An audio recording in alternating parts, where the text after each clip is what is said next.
I'm in the gallery where we're putting together the exhibition Shunga, Sex and Pleasure in Japanese Art. In a couple of days' time, these rooms will be filled with some of the most extraordinary works of erotic art. Painted hand scrolls, printed books, sets of colour prints. Shunga literally means spring pictures. It's a genre of art that was produced between 1600 and about 1900 and is sexually very explicit. We can be pretty sure that everybody in Japanese society, from the ruling class down to the ordinary townsperson in the street, used and enjoyed Shunga. This is a situation that would have been inconceivable in Europe at the same time. In the West, we've come up with this rigid division between what we define as art on the one hand and what we declare to be obscene or pornographic on the other. In the film that follows, we're going to show you some of the highlights from this show. In the film, we haven't been able to show the work in its explicit detail, which you will be able to see when you come to the exhibition.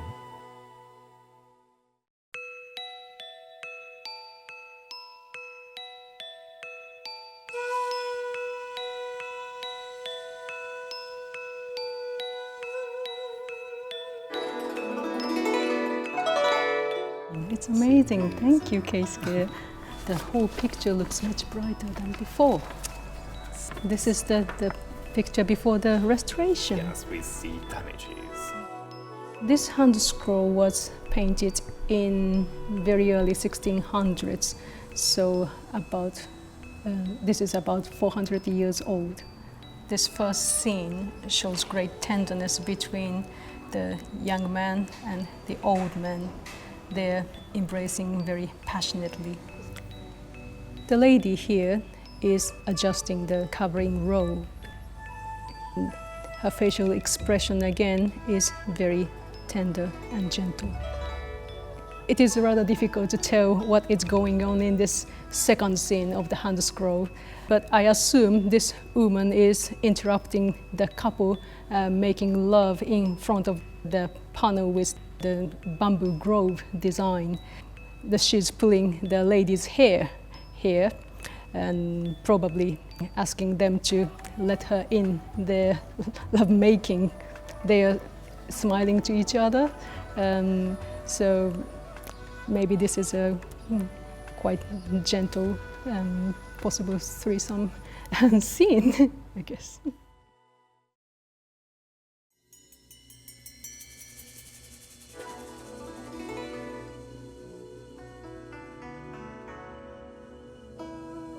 In this early period of printed Shunga in the 1680s, you get these amazingly bold compositions with strong outlines and then gorgeous hand colouring added to the print to make it look a bit like a finished painting.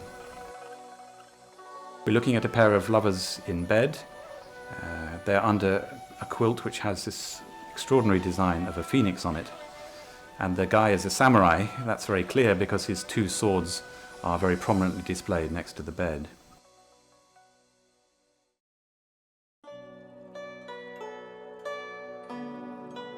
The series hand scroll for the sleeve is considered the masterwork of the artist Kiyonaga.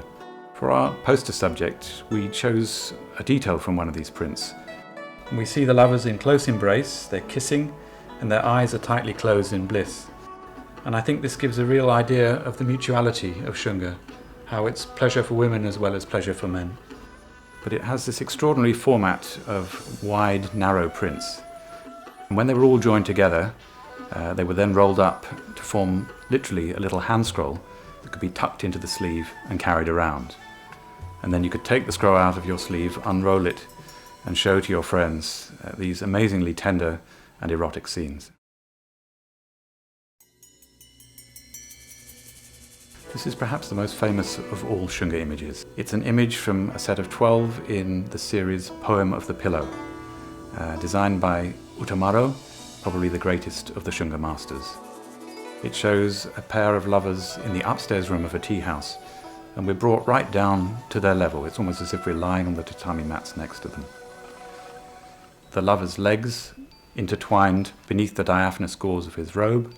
You see the white shock of her bottom against the red undergarment.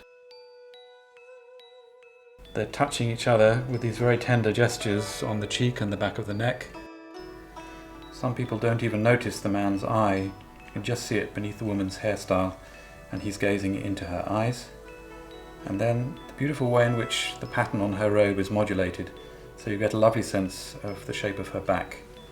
And then finally, on the fan which the man is turning towards us, this saucy little poem, which can be translated, its beak caught firmly in the clamshell, the snipe cannot fly away on an autumn evening.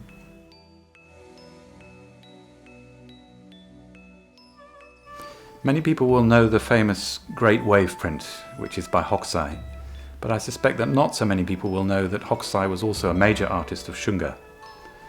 We're looking at a set which he did about 10 years before the Great Wave, in the early 1820s. It's the typical set of 12 colour prints, originally presented in a folding album.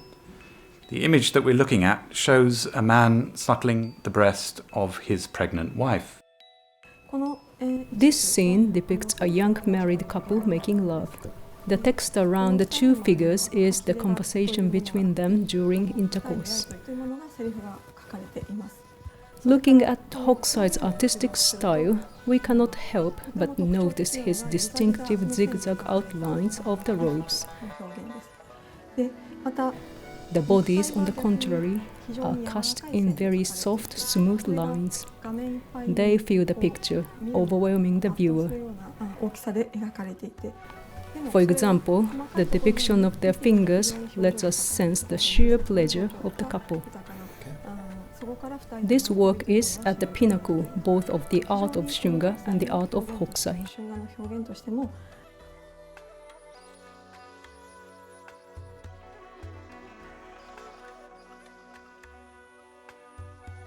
The Earth Spider print by Kuniyoshi was produced around 1842, and it's in response to the political reforms that the government was instituting to control pleasure and culture and all sorts of activities.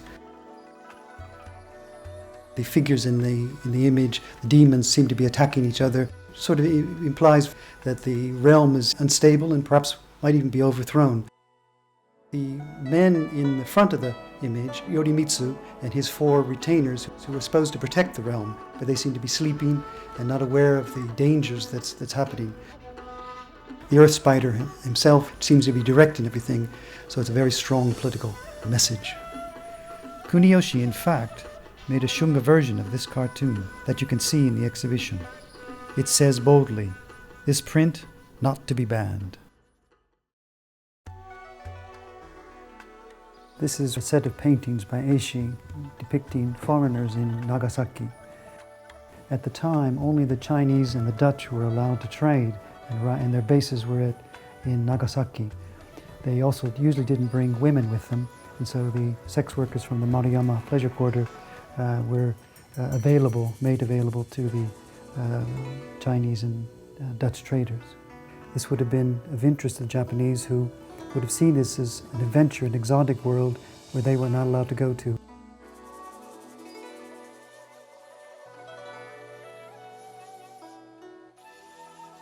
These are the netsuke that are in the exhibition.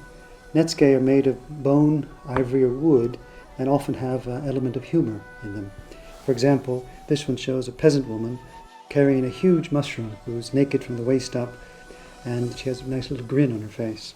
There's also a hidden element many times where you have a cute doggy box here, but when you open it up, it's a young couple, maybe on their wedding night, both looking a bit embarrassed in their first night.